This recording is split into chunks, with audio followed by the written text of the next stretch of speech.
everyone and welcome back to my booktube channel, Lisa in Bookland. So the Galway jersey is out again because I still don't own an Irish jersey. Maybe I'll have to buy one though if the Irish rugby players keep doing so well. This is my TBR for the Irish Readathon 2023, which is a readathon that's being held throughout the course of March by two lovely booktubers, Leanne from Leanne Rose and Aoife at Words of Clover, and the aim of it is to of course read some Irish literature during the course of March. So I'll link their announcement videos down below. They do have some great prompts, and I think with these books I actually meet all of the prompts, which is great, but I do have a fairly massive TBR, so I'll go through the books in kind of types of books, just go through the books in that order and just say when a book hits the prompt rather than attempting to go through the prompts in order, if that makes sense. Yes, if you can believe it, this is my realistic TBR because when I first started deciding what books I'd read, I just picked all the books off my shelves that were Irish and wanted to read them all, which obviously isn't realistic. I do plan to read at least predominantly Irish literature throughout the course of March. There might be one or two exceptions depending on what I've lined up, but yeah, really looking forward to it. And I do have a little staycation kind of reading retreat planned in the middle of March as well, which will be really exciting, so hopefully I will get lots of reading done. I actually have had some books lined up for March since last October, and that's from my Victorian literature TBR for 2023.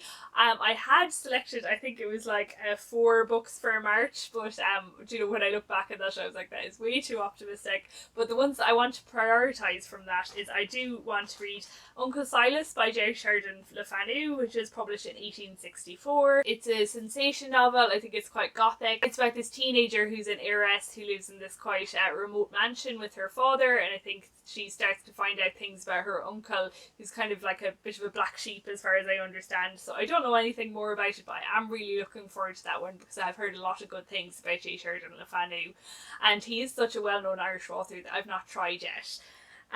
What's interesting, and another thing I want to read, is that's a full-length novel, but it was actually an expansion of a short story that he wrote first. And the short story is called A Passage in the Secret History of an Irish Countess, and that short story was actually set in Ireland, but the novel is set in Derbyshire, and I think it's actually, according to Wikipedia, Elizabeth Bowen, the author of The Last September, who spotted like Irish elements in Uncle Silas. So yeah, I'll just be interested, I suppose, to see the similarities and differences between them, and hopefully, you know, being a short story, it won't take too long. But also one thing I wanted to try and squeeze in was actually a narrative poem, and it's actually something I did quite enjoy, and Victober was a little bit poetry, so I've tried to incorporate a little bit here as well.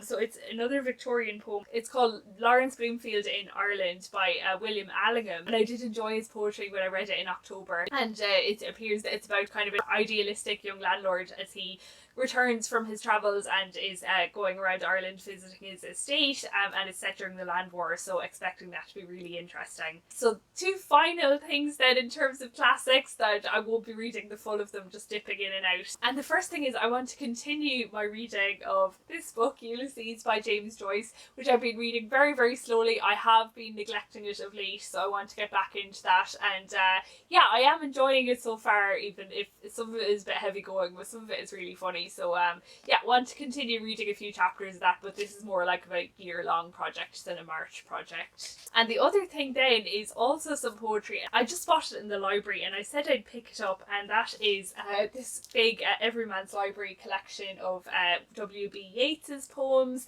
I read 1 or 2 for Victober, and I also had previously read a very famous poem he'd written about 1916, and I enjoyed it. So yeah, I just want to read a little bit more of his poetry, and this collection actually has notes as well. I don't know if I'm going to read all the notes, and when it's a library book, like what harm, I can just read as little or as much as I feel like it. So yeah, I'm actually looking forward to that. I did enjoy poetry in Victober. Maybe I shouldn't be so nervous about it. So there's a bit of a theme in this video of me like reading some books from really well-known authors that I haven't tried before, and the first one I'm going to mention is actually a new release, but it really caught my eye, and I even hearing the blurb before it came out, and that's My Father's House by Joseph O'Connor. I've not read any Joseph O'Connor, and his books sound like they'd be right up my alley, so I can't wait to explore him more. And I just saw this lovely edition from Dewberry, and it's actually signed as well, which is nice, so I hope I like it. This is set in the Second World War in the Vatican, and it's the true story of this Irish priest called Hugh O'Flaherty, who worked to shelter Jews when I think the Pope at the time was actually very supportive of Hitler's policies. So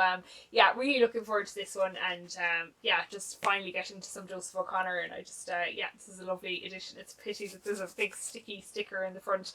I'll have to try and get it off, but anyways, yeah, looking forward to that one. So I would like to also like to read some non-fiction. This was the hardest one probably to be realistic about, because I have a few non-fiction books in my shelf that I'd like to read, but the one I decided to be the best timing for is this one, Troubled Times, War and Rebellion in North Galway 1913 to 1923. So last Irish Readathon I read a local history, a much more local history, but I really enjoyed it, and I am from kind of North Galway. I've had this on my shelf for a while and I just haven't got to it yet. Obviously we are coming to the end of like the centenary of 1923, which is the last year it commemorates, so I just thought it would be a good time to read it now. But yeah, this is basically just the experience specific to North Galway during all the way from like say the days of Home Rule to the Civil War, when obviously a lot of the discussion you hear about that period is you know, more in Dublin, especially for 1916, or in Cork. And for my Leaving Cert history essay, actually I did it on the experience of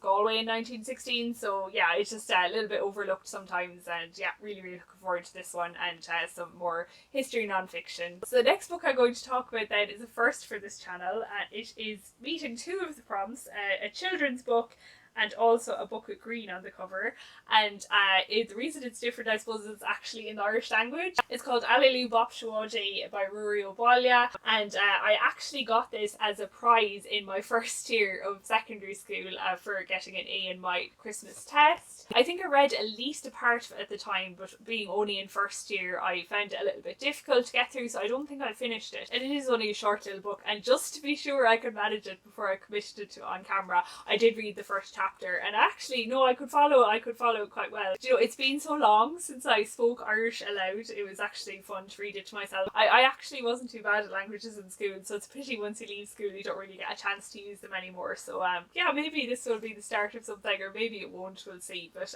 yeah, it'll be something different for the month anyways, definitely. So I didn't look too much into the storyline because it is so short. The first chapter, the boy had just got a computer from his father for Christmas, and he sold all to buy an electric guitar, so his sister was like, "You absolute idiot," so that'll be fun.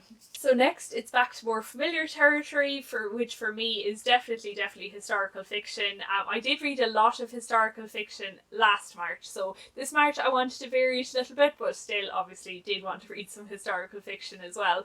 And a book that's been looking at me for a good while on my shelves and I've just been dying to get to and haven't, is this book, A Long Way by Sebastian.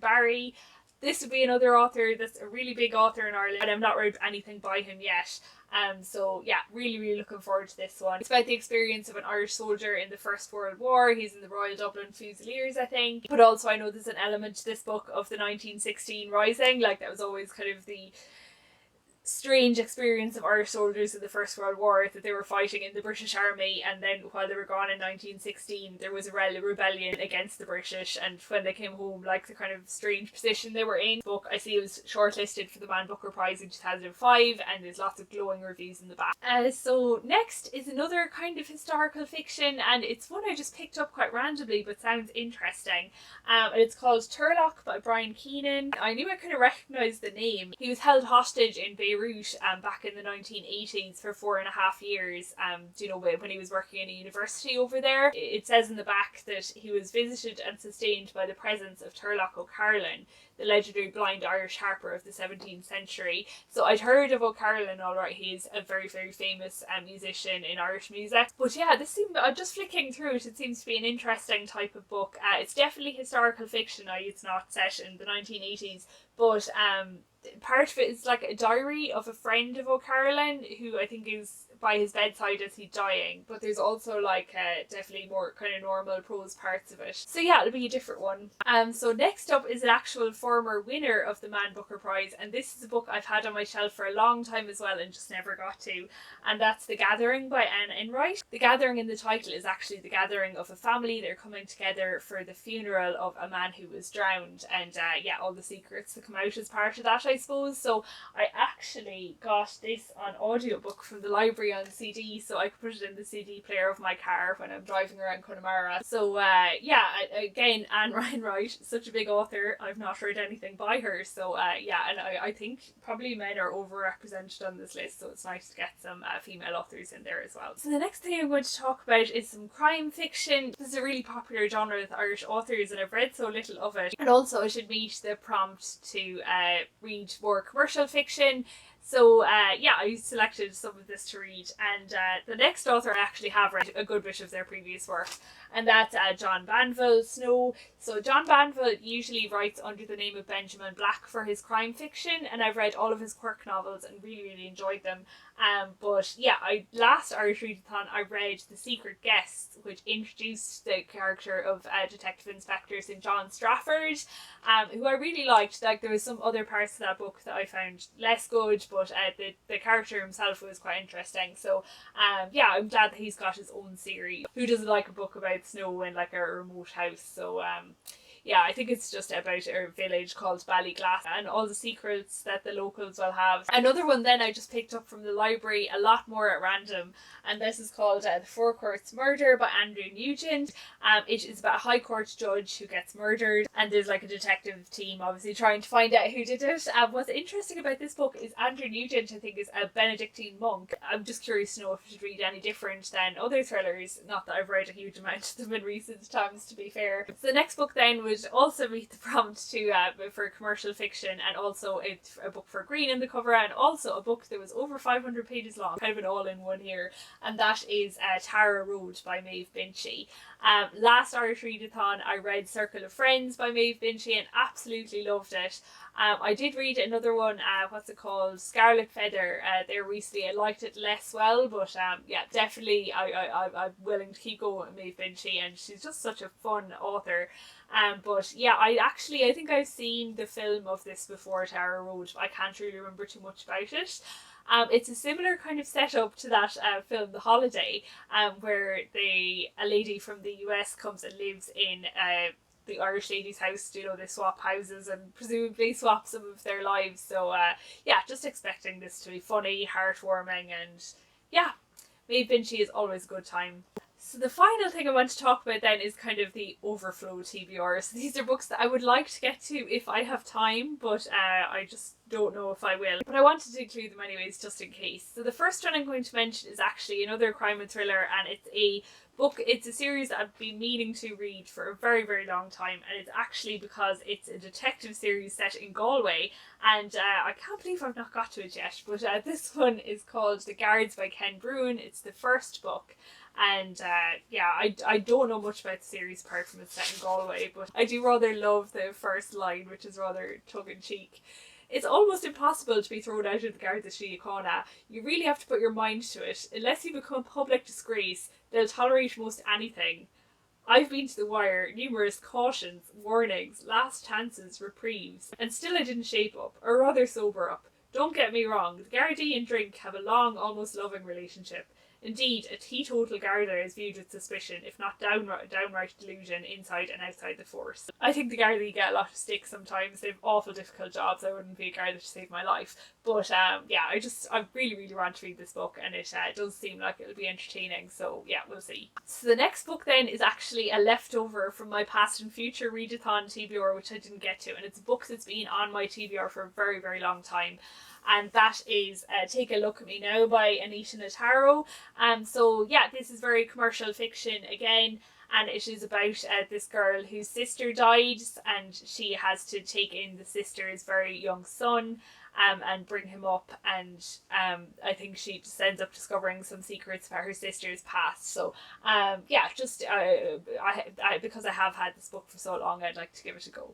And finally then, apart from any other books which I might pick up during the month, another book I kind of want to dip in and out of, and that's the Oxford Book of Irish Short Stories, edited by William Trevor. I've read a few stories from this and really enjoyed them, so yeah, there's just loads of different authors that I haven't read before, and a lot of them are kind of classic stories, I think. I see there's some Oscar Wilde and George Moore in here as well.